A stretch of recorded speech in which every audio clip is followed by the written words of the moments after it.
Yo, yo, yo, this is Dorky Diggity Dave, and today we're talking about the brand new champion in the Marvel Contest of Champions Battle Realm, and that is Taskmaster. Let's get that thing done.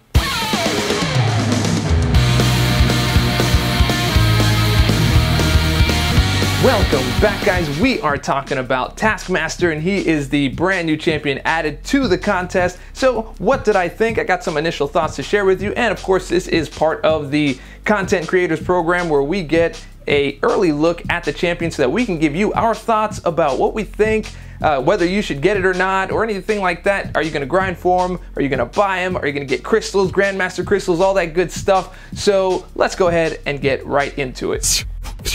So first things first, this isn't actually like a champion description. This is an actual like user manual, like IKEA level user manual. It's pretty crazy. It's very, very long, probably one of the longest that I've seen out of all of the champions thus far. So the question would be, does he need to be duped? And I don't think he has to be duped in order to still be useful, but it does really enhance his abilities when he is. As you can see, increasing debuff durations by 4 whole seconds, being able to decrease ability accuracy by 10%, as well as up to 50% if you place 5 concussions. So, you know, if you become pretty skilled at this champion, then having him awakened will really be a help. So taking a look at these abilities, his photographic reflexes basically says that each unique attack that your opponent attempts decreases their offensive ability accuracy by 10%, while increasing your own perfect block chance by the same amount. Now, this means light attack, medium attack, heavy attack, SP1, 2, and 3, and these are all different unique attacks. Now, in the same way, you have another set of unique attacks, but the ones that you do on your opponent, and those decrease their ability accuracy defensively, of course. And if you get tagged by a special attack, well, that resets your counters and you've got to start it over again. So now onto exploit weakness. Basically what this means is whenever your opponent attempts an attack on you, you have 10 seconds to return the same type of attack so that you can exploit them and instantly deal a set amount of damage, which in this case is 923.2. Now, an attack that does trigger the exploit weakness will not trigger passive evades or auto blocks. So that means you basically have a safe first attack on auto evaders and auto blockers.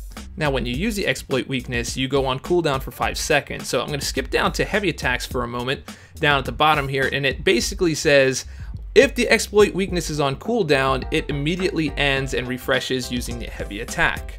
Also, if you've just finished exploiting, you basically have 1 second to use your heavy attack and be completely invulnerable, which basically means that if they try to attack you or counter, you're not going to take any damage and your heavy attack will still execute. Now let's go up a little bit. Learn the Foe basically is saying that every time you place a debuff on Taskmaster, any future debuff basically will have their potency reduced by 10%. Now think about this in terms of parry. It basically means that every time you parry him, defensively that is, that he's going to reduce that potency by 10%. So it's going to be interesting. It's kind of like a limber situation, but if the debuff potency reduction reaches 100%, then Taskmaster becomes immune to every debuff. So that's actually pretty cool defensively. Now, I told you guys this was really long. All right, on to the special attack 1. Basically causes bleed lasting 5 seconds, dealing 173.1 damage per debuff triggered on the opponent this fight. This means it's a tally of all the debuffs throughout the fight not currently active. So this really gives you a chance to stack on not only parries, but bleeds and concussions, and if you have the right synergy, some stuns. Now our special attack 2, you've got armor break based on buffs. So this is really great for that short path Venom or for Groots or anyone who stacks on a lot of buffs. You can get a nice armor break on them and do some pretty good damage. Now the special attack basically instantly deals that additional direct damage if there's a target active that you haven't already exploited. Also, it causes a bleed lasting 5 seconds, similar to your SP1, and it follows the same debuff rule, as well as causing armor break lasting 10 seconds. So basically, it's an amalgamation of all of your special attacks into one.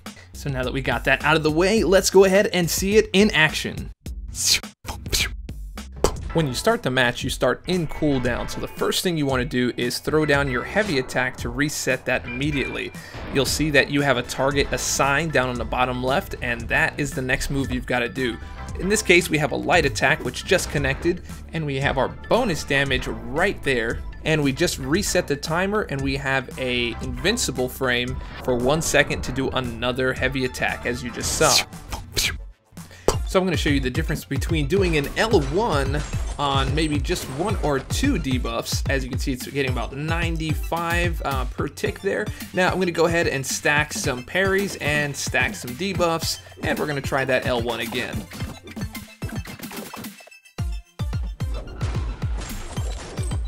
So as you can see here, now we are doing 411 damage, up from 95. It's not a huge amount, but it is a rather large jump from 95. So now doing those L1s throughout the rest of the match, you're going to get the maximum damage that you can.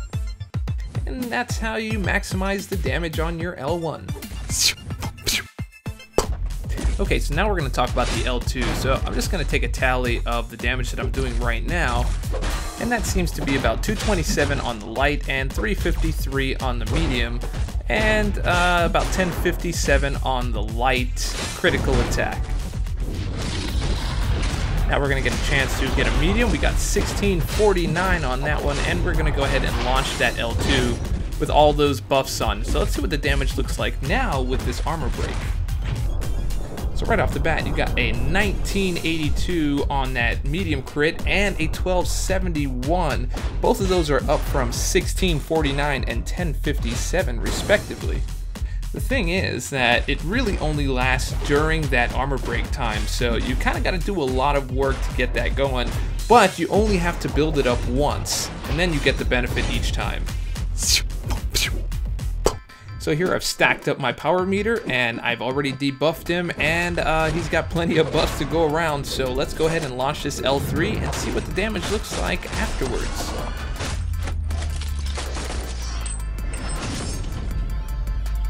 So here I was able to stack the buffs and the debuffs, and as you can see, I'm doing that 411 on the bleed damage again, as well as that armor broken damage.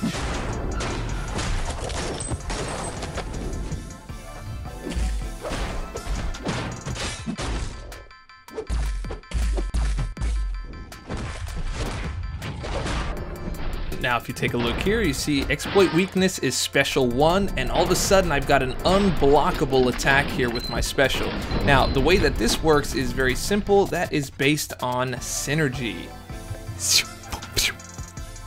So that particular synergy was one with Hawkeye, and as you can see, Taskmaster's current exploit weakness target, if it is a special attack, then all his special attacks become unblockable. You can just throw that thing down. Let's just see that one more time real quick. So as you can see, you've got the exploit weakness special and immediately unblockable. He couldn't even block it even though he was, but he wasn't.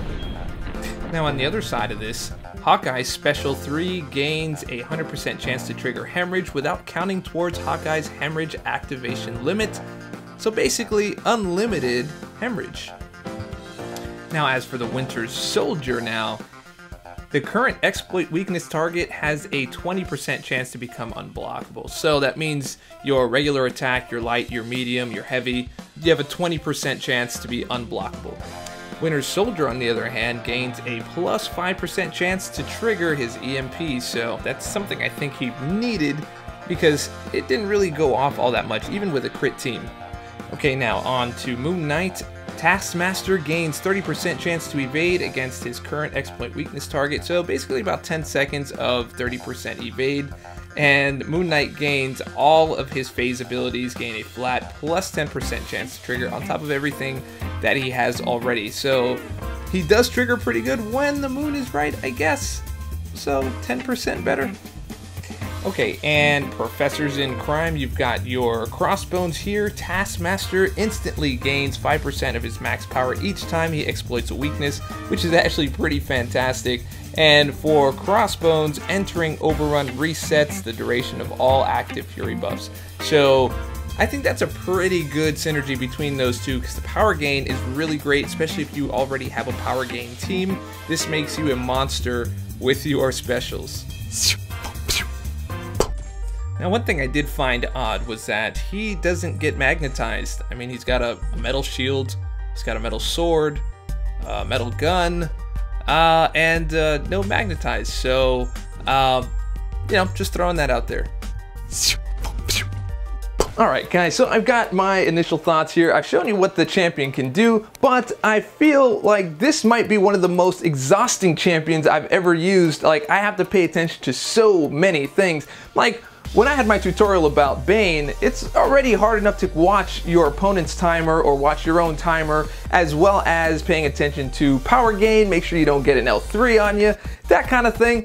There's so many things to watch. I found myself not remembering what my weakness target was, and just kind of looking at the timer. Now, I know with time you can take a look at what they attacked you with and then know that that was the immediate thing you need to return. I get that, but there is a pretty big learning curve with this particular champion. I don't think that the damage output was worth all the work that it took to try to figure him out. I mean, you have champions like Stark Spider-Man, you don't really have to do much, you get a little bit of poise, throw down some attacks, and you do a massive amount of damage.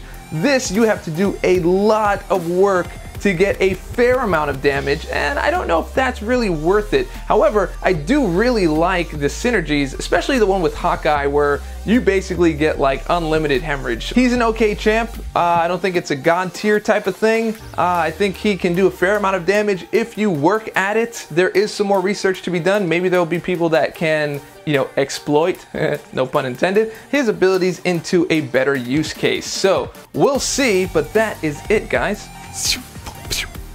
Once again, this is Dorky Diggity Dave. You just saw my initial thoughts on the Taskmaster. What did you guys think? Did you guys like the character? Are you grinding for him? Are you not grinding for him? Did you already open a crystal and get him? And are you already using him?